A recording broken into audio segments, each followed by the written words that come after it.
Hey guys, welcome to HKC 217 podcast, powered by All Seasons Energy, and this podcast is sponsored by Ohvale.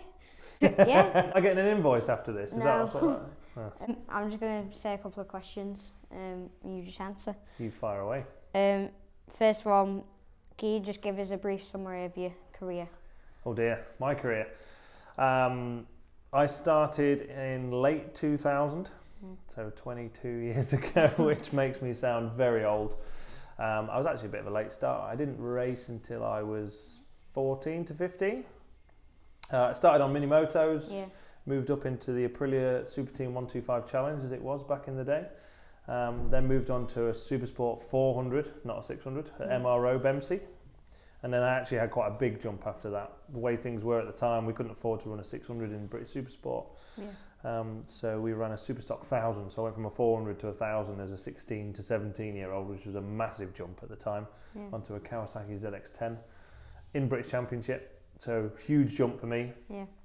Crashed my brains out to start with, and ended up winning the championship at the end of the year, which was the Superstock Cup as it ended up being. There were so many entrants for the Superstock class back in the day. There was over 80 entrants for the one race, well there's only 40 on a grid. For most of the British circuit, so they ended up splitting it into two, and they ran a main race and a cup race, if you like. So I ended up staying in the cup and managed to win the championship at the end of the year at 17 years of age, which was pretty cool. One of the first championships for a ZX10 at the time. That was 2004. I did another year of Superstock the year after, and then I've been in British Superbikes since 2006. So I was actually 18 going on 19 when I did my first ever Superbike race in the British Superbikes, which was a long time ago, 2006. Bouncing around British Superbike majority of the time since then. I've done a few different things. I've done a couple of Le Mans 24-hour races. I've raced in Suzuka, done the 8-hour. I've done Slovakia 8-hour, Qatar 12-hour. I've done Qatar 8-hour, it was in Doha. I've done Estoril 12-hour, so I've done a bit of world endurance. Done loads of testing for different teams.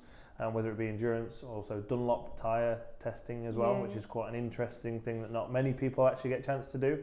I've done quite a lot of tyre testing, which is very interesting. You get to learn a lot from the manufacturers and how things are designed and what's good and what's bad. Also, probably more notably, especially in recent times, since 2014, so I was 27 before I ever went to a road race. I've been racing in Northwest 200, Isle of Man TT, Ulster Grand Prix and the Macau Grand Prix as well. So, and lastly, I guess off the back of that, I did a couple of World Superbike rounds last year, and I've done 4 World Superbike race weekends overall in my career so far. Yeah, not too bad. I tried to shorten it as much as I could, but that's pretty much everything. What was your first bike and how old were you when you got it? Well, it was obviously.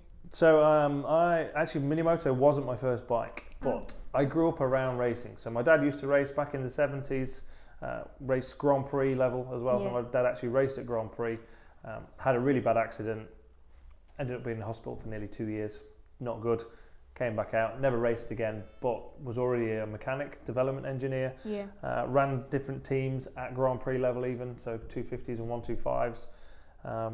So I kind of grew up around that era. So like when I was 4 years old in 1991, I did half of the Grand Prix season with the Grand Prix team, which is pretty cool, although I can't remember most of it obviously.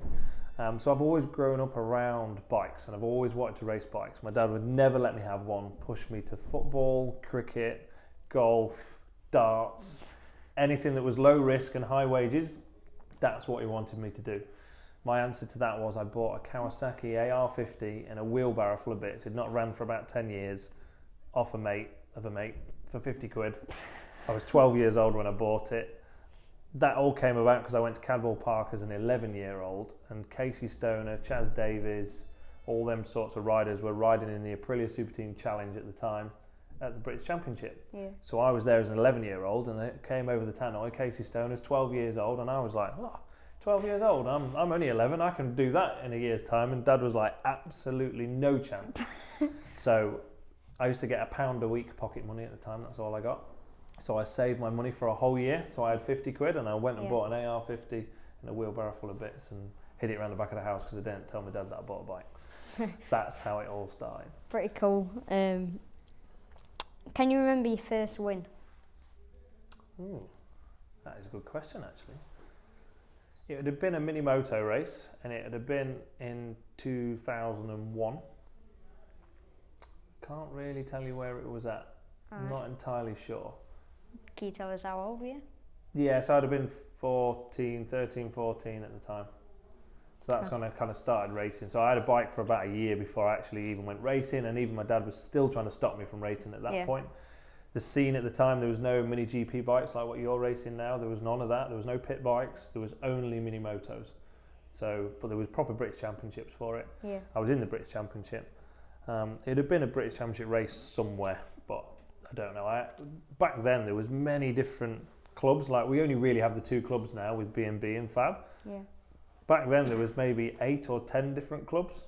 So there was a main British Championship, there was an Eastern Counties Championship, there was a South East Counties Championship, there was a Western Championship, Scottish, you name it. There was loads of clubs all over the place. Yeah.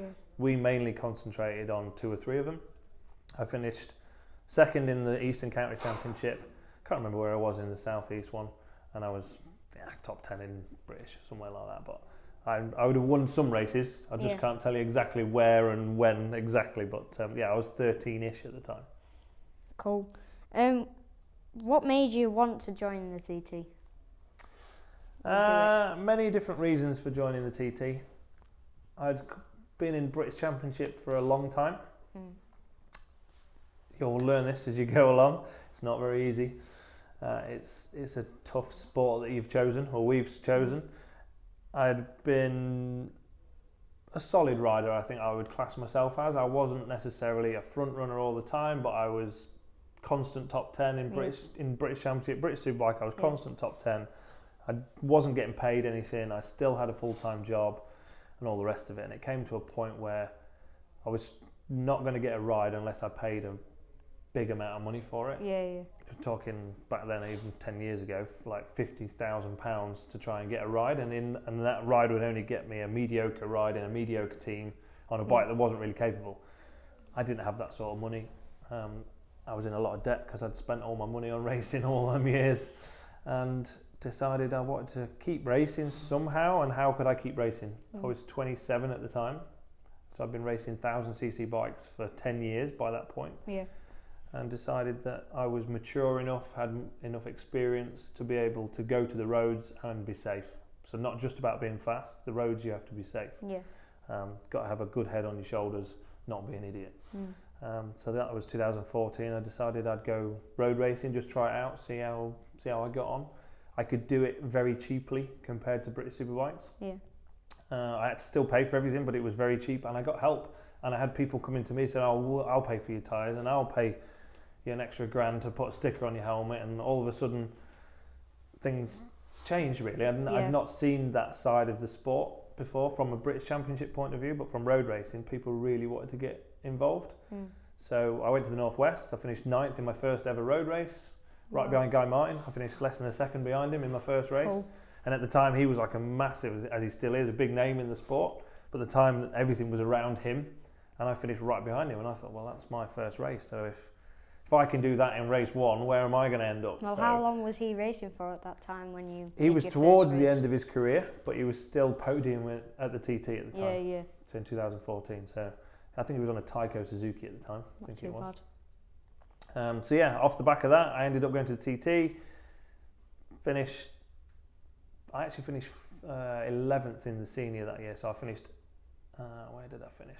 I finished 14th in my first race, which I rode a stocker, but in the superbike race.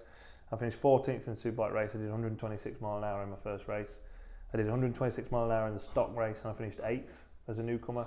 And I finished 11th in the senior and did 129.1 mile an hour, which up until this year has been the fastest ever newcomer. I went until Glenn turned up on his superbike this year. So, that's where my road racing career started. I've not really looked back since. Yeah. How did you approach your first TT and learn the track? Very carefully. The TT is something that you don't take on just a quick kind of thought. Yeah. It's something that takes a lot of time, a lot of process about it. It's obviously very dangerous. You've got to be super, super careful what you do and don't do. I just did a lot of homework. I'd got loads of experience, as I said already. I felt like I was mature enough, and I just wanted to make sure I did it right. So I took one bike. I didn't take 2 or 3 bikes. I just took one bike. So I had one set of braking markers, one set of gear pattern, one set of throttle position. Yeah. For every time I rode the bike was the same. I didn't take a super sport bike or a super bike or anything else. Just one bike, did the 3 races, and that was that.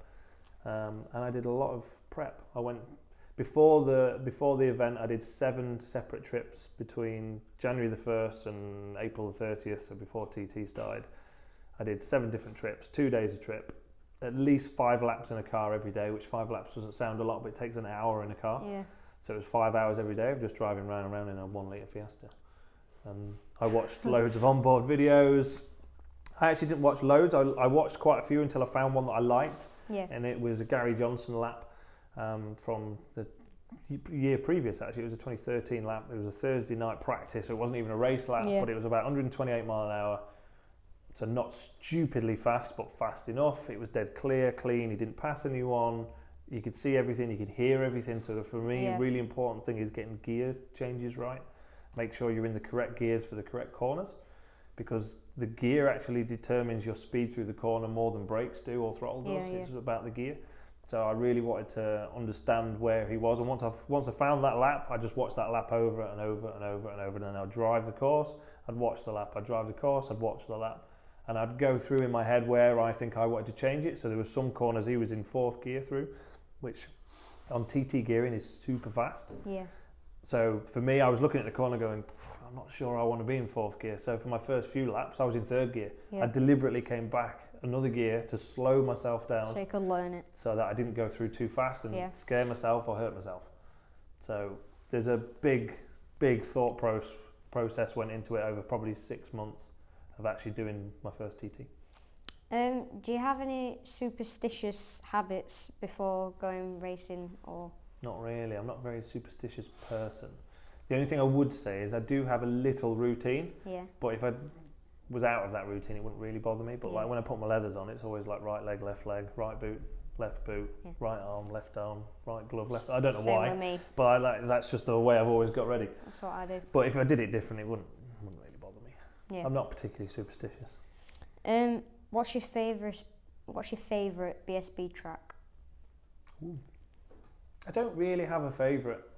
So the reason I don't have a favourite is, first of all, I love racing bikes. Yeah. So we could set some cones out in the car park outside, and I will quite happily race around it, and I'll enjoy myself as much as I do on anything else. The other reason, well, I wouldn't say it's a reason, but I've never had a favourite, is if you have a favourite, then you have a least favourite. Yeah. And the problem with that is you're beaten before you go to that track. So if you're going to a track that you think, oh, I really don't like this track, you're done before you've even started. I've never had that thought. I've always enjoyed riding a bike, and I want to race my bike, and I don't care where it is. It's obviously a really good mindset to have. It's a good mindset to be in anyway, but actually genuinely I feel like that. So for me that's quite a good thing. Yeah. If I had to choose, there's so many good ones. Probably Thruxton. It's been a really good track for me right from being a kid, even when I did. In fact, I've still got the 125 Super Teen lap record there because we never went back afterwards. Yeah.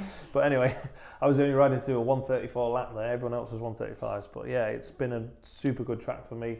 Super bikes as well. I had my first proper BSB podium there, and I led my first superbike race there as well. Cool. And generally every year I'm on the podium there normally. But yeah, it's been a good track for me. But we've got so many good tracks in the UK. Alton Park, Cadwell Park, Donington, Silverstone Big Track, the GP track's awesome. Brands GP. Honestly, you've got some good tracks to come, don't you? Just you wait. What made you want to start Ohvale UK? Nice question. As I said already, when I started, it was just mini motos. So it was just mini motos. It was just 2 strokes. Even when I came up through the Aprilia Challenge days, everything was meant to be standard engines. But there's standard engines and then there's standard engines. My dad's actually a very, very good engine builder, tuner and all the rest of it. So he really knows what he's looking at. But he would never, ever in his life cheat. Like, he's just not that person. And I got obliterated left, right and centre from other standard bikes. But for him, it didn't make any difference because he wanted me to learn. So he was like, that's all right, their bikes are faster, you're going to have to learn to ride the bike faster. And actually, overall, it made me a better rider in the end anyway. Because you're dealing with the conditions. Because I had to ride faster to even compete. Also, being a taller rider didn't help either because I'm a bit heavier. Yeah. So that always means that you're going to be a bit slower in a straight line, you accelerate slower, you actually slow down slower because you can't stop as fast. Once you're a bit heavier, you take more inertia, it takes longer to slow down. But it meant that I'm have to ride the bike in a much harder, faster way to get the same end result. Yeah. And the good thing with that is, and it even shows now, even TT, I think a lot of that is because of what I had to learn as a kid, riding the wheels off the thing. Yeah. You know, I raced against Sam and Alex Lowe's in the Aprilia Super Team Challenge, and they were about your size, and I was still 6 foot. But they would pass me on every straight, and I'd pass them on every corner. And then they'd pass me on the straight, I'd pass them in a corner. So I was riding really, really hard. So when we did move up the next level or next class, I was already riding faster. And then when you have the same bike as them, like so properly. Exactly that. So for me, the Ohvale series is about trying to make things as fair as possible, which is what I didn't have growing up. Yeah. And things have changed a lot, you know, like with the pit bikes now, and there's mini GP bikes and all the rest of it. But again, the rules may stay standard, but most of the time there's always little things going on here, there, and everywhere. With the whole ethos behind Ohvale is sealed engines, so you can't touch them. You can't get into them engines unless you take the seal off. Yeah. So we can check them every single time, and I liked the idea of that. So I actually came to know about Ohvale while in America. So I go to Colin Edwards' Texas Tornado Boot Camp every year. Yeah. Something hopefully you'll get a chance to go and do one day. Well, it's super cool. It's super cool. And the US importer for Ohvale is a good friend of mine called Brendan Cretu, who also races at the TT. He brought a couple of Ohvales because we do an on-track day. So normally it's flat track, but we do an on-track day as well. Yeah. And he brought a couple of Ohvales and went, come and have a go. And I was like, what is this thing? It looks awesome. It looks like a superbike, but just really small. There were the little 10-inch GP Zeros, and I just could not believe how good they were. And then he introduced me to the company. I went to Italy to actually see the manufacturer and see how they build them and where they source everything from and where they make everything. And I just really got on board with the fact that they're trying to make something as level playing field as possible. Yeah. The engines are one thing, but then also the parts that you're allowed to use has to be from the Ohvale factory, basically. Yeah. It all means that everyone has the same opportunity and the same chance to win. And I really like that idea. To me, that is exactly how it should be. It shouldn't be about how good your mum or your dad is at how good they are making a two-stroke or an engine good or fast. It should be about you and how you twist the throttle and how you brake and how you use your gearbox. That's what should be making the difference. And the Ohvale platform gives everybody that same opportunity. Yeah. And it's all obviously about skill and not... It's about the rider, it's not about the bike. Yeah. You know, and somebody with small mechanical knowledge can still put their kid on a bike out there that has a chance of winning. Yeah. Not being at the back all the time. Yeah, so do you think Ohvale is a good entry point and why? Yeah, I mean, I think if you're going to start out, depending on your age as well, makes a big difference. If you're kind of 6 years old, you can't race until you're 6 years old in the UK anyway. And if you're 6 years old, for me, I think you should be on a mini moto. That's my first point. I think you should start on a mini moto, twist and go, no clutch, no gears, just your bike, no suspension to worry about. You got a little bit of gearing, brakes and throttle, learning your lines, learning your racecraft. I think once you get to kind of 8 to 9 years of age, that's where you need to be moving up onto, in my opinion, a mini GP style bike, not a supermoto style bike. So the pit bike side of things, the problem with the pit bikes, your attitude is incorrect on the bike. Yeah. So you sit kind of up and back, and also the chassis have so much flex in them, they let you get away with making monumental mistakes and you don't have any consequence for it. You can get away with so much on a pit bike that you can't get away with on a mini GP bike. And that's because a mini GP bike is like a super bike, just scaled down. So every little bit of input that you give into the bike, you get a reaction from. So if you make the wrong input, you get the bad reaction from it, which teaches you very quickly what to do and what not to do. You don't particularly get that on a pit bike because it takes away that element because it's got so much flex in it. Yeah. So for me, the mini GP bike and the Ohvale route is the correct route. Once you've done your first bit of learning on a mini moto, you move up onto a mini GP bike. Recently we watched the Ohvale world final. Do you think in the future, do you think any people going up the ranks in Ohvale stages, do you think they'll ever get to a world level? Yeah, we definitely have the talent to be able to do it. The problem we have in the UK is everyone getting together with the same end goal, because at the moment things are very dispersed and it doesn't work correctly. We're trying to get the ACU involved a little bit more to try and help with that as well and give people a direct route, and that's also what Dorna are trying to do. So the whole FIM Mini GP World Series has come about because not just us in the UK, but every country has got all this sporadic, nobody really knows the correct route, and you need to go this route, you need to go that route. So what they're trying to do is make a single series across all of the countries all over the world, so everybody is doing the same route to the same end goal. Yeah. And that doesn't matter whether you're in the UK, Italy, Spain, the USA, India, Philippines, Japan. Everyone's got the same rules, the same bikes with the same platform to go from 110 to 160 to 190, and then you can move on into your British Talents Cups or your Moto 3s or whatever it may be. Yeah. So the whole vision of what Dorna are trying to promote is, in my opinion, correct, because it gives everyone the same platform, going back to that whole same opportunity for everybody, no matter where you're from. And it's costly, but racing is costly, you know, and the Ohvales are not the cheapest thing, and I know that, and it's probably our biggest, or Ohvale's biggest criticism. It's definitely one that I get the majority of from parents and stuff. Is like, oh, this stuff's expensive, and I'm like, yes, it is expensive, however it's the same for everybody, and the parts are good. Like, it's not cheap Chinese parts, they're all done properly, they're made in Italy. I know they're made in Italy because I've been and I've seen it, so I know where it's all coming from, and it gives everyone the same platform, and that's what Dorna's trying to do. And I genuinely do believe that with what we're trying to create in the UK, and what Dorna are trying to create with that FIM World Series, there's now a 190 class for next year, as well as a 160 class. It's just giving everyone a proper stepping stone to be able to show their talent and get somewhere in the sport.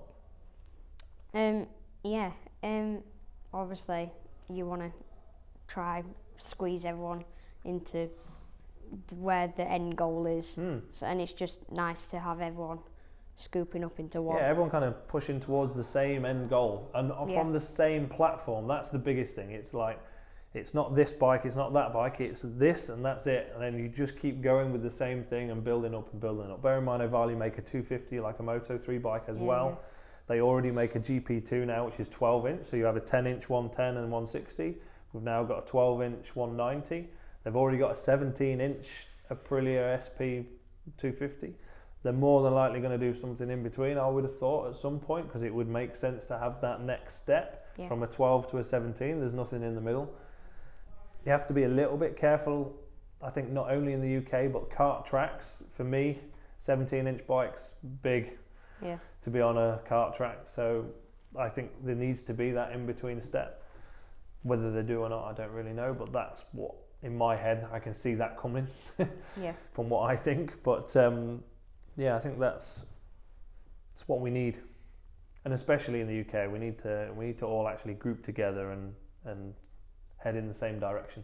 For the good of all of us and the good of you. Obviously in 2023 the 190 12 inch is going to come out. Do you think that's like the next stepping stone onto the already stepping stones? Do you think that's part of it, or do you think that's the end stepping stone? I think it's part of it. You know, the mini bikes are not the end goal. They're the stepping to where I'm at. You know, and I'm in Superbike, and there's World Superbike above me, and there's MotoGP above that.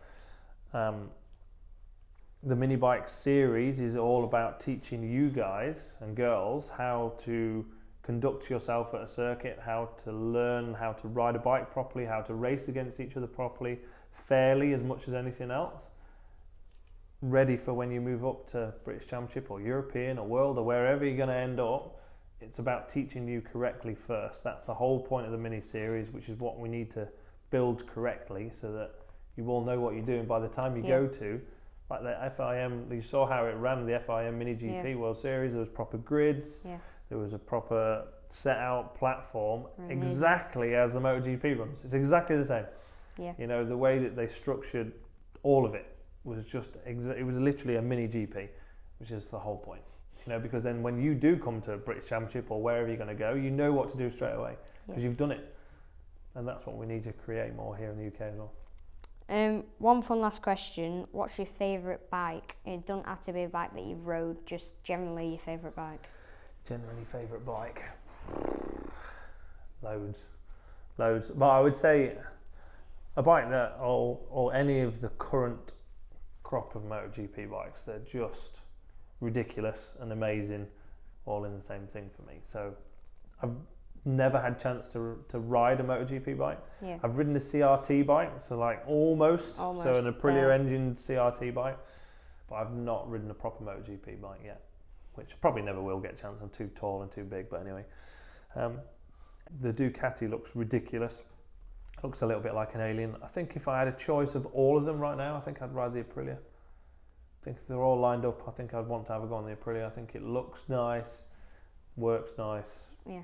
They've had a good year on it this year, haven't they, with Elation? Yeah, they have. Yeah, I think I'll go with that. Yeah, so that's everything. Thanks for coming on, and obviously thanks for inviting us down here. You're welcome. And do you want to plug any socials or anything?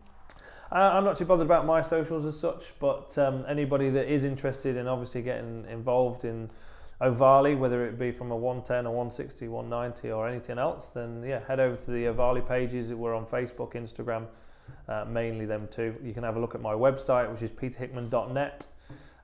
You've got loads of information on there, loads of links through on there, and if all else fails, there's phone numbers and emails on there as well, so you can get in contact direct. Obviously, you can watch this podcast in video form on YouTube and also in video form on Spotify. If you just want to listen to it, you can watch it on any podcast app. Just search up HKC 217 podcast and it'll come up. So yeah, that's everything. Spot on. Thanks Cheers, dude. Thanks for coming on. You're welcome. No problem at all. Bye.